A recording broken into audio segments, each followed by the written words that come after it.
اگر تم عجیب بات سننی چاہو تو کافروں کا یہ کہنا عجیب ہے کہ جب ہم مر کر مٹی ہو جائیں گے تو کیا اثر نو پیدا ہوں گے؟ یہی لوگ ہیں جو اپنے پروردگار سے منکر ہوئے ہیں، اور یہی ہیں جن کی گردنوں میں طوق ہوں گے، اور یہی اہل دوزخ ہیں کہ ہمیشہ اس میں جلتے رہیں گے۔ اور یہ لوگ بھلائی سے پہلے تم سے برائی جلدی سے مانگتے ہیں، یعنی طالب عذاب ہیں، حالانکہ ان سے پہلے عذاب واقع ہو چکے ہیں،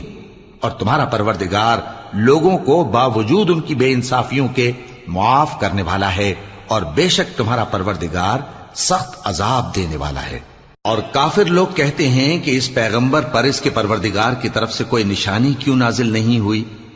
اے نبی، تم تو صرف خبردار کرنے والے ہو، اور ہر ایک قوم کے لیے رہنما ہوا کرتا ہے۔ اللہ ہی اس بچے سے واقف ہے جو عورت کے پیٹ میں ہوتا ہے، اور وہی پیٹ کے سکڑنے